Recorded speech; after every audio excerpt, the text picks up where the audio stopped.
Dans cette vidéo, nous allons tenter de comprendre les enjeux de l'enseignement du langage oral à l'école élémentaire et de répondre à cette question: pourquoi est-il nécessaire de passer du temps en classe pour cet apprentissage?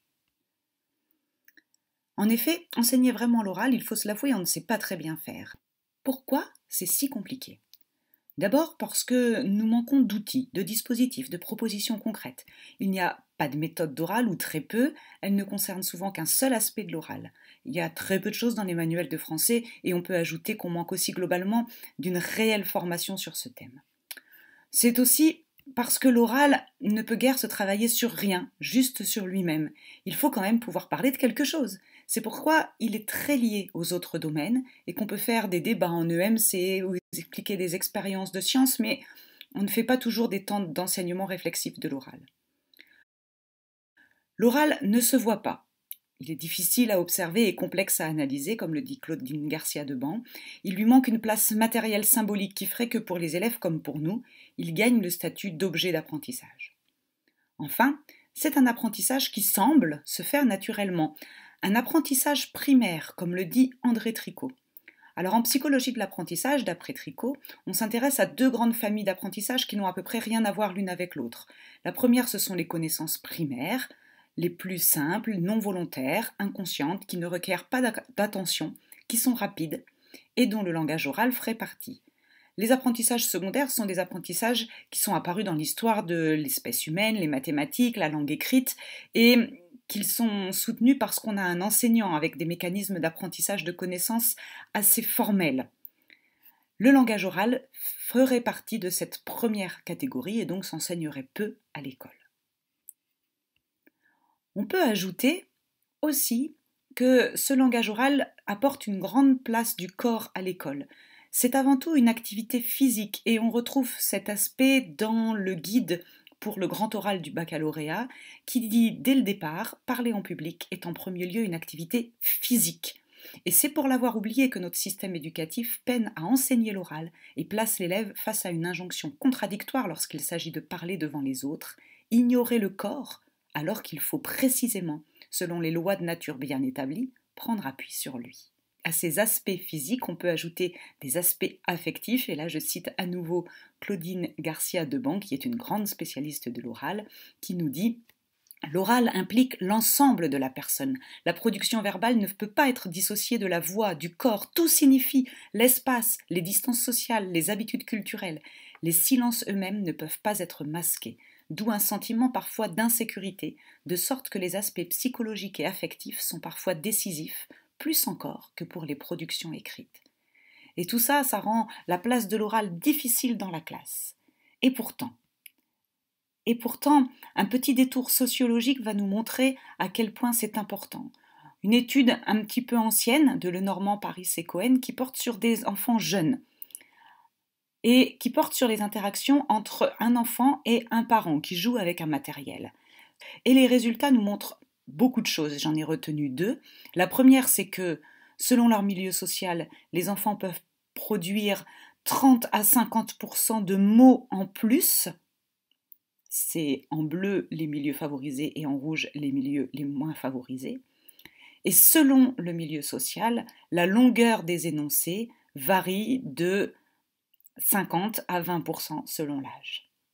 Il est donc fondamental que l'école puisse enseigner cette compétence qui est très marquée sociologiquement.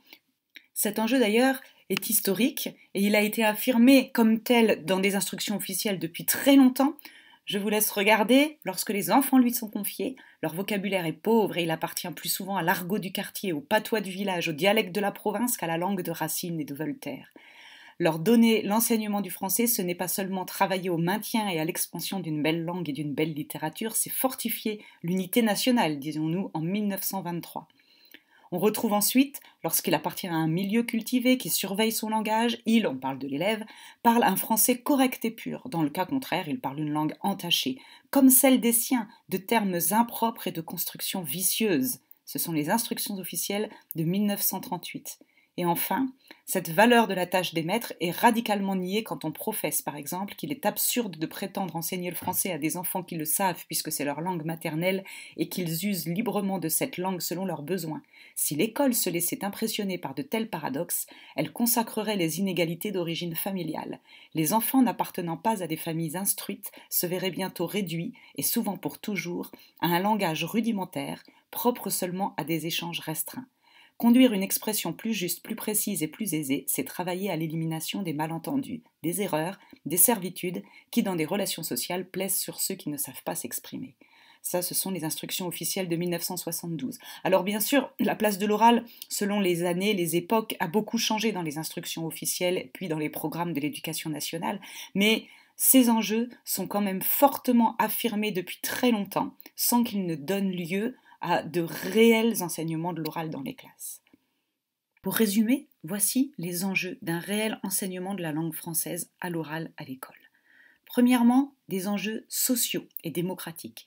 Celui, par exemple, de partager un langage commun, de ne pas laisser se creuser ces inégalités sociales qui existent avant l'école, et de permettre à chacun d'expérimenter le pouvoir de la parole, de pouvoir défendre son point de vue, de pouvoir écouter celui des autres. On est dans un enjeu démocratique fort.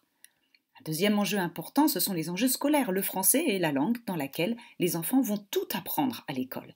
Et donc il est important qu'ils puissent participer au dialogue pédagogique dans tous les domaines. Cet oral permet aussi de construire le climat scolaire. Et puis, in fine, dans les enjeux scolaires, un petit peu plus loin, on prépare les épreuves d'examen oral, celles qui existent en ce moment dans le diplôme national du brevet et du baccalauréat.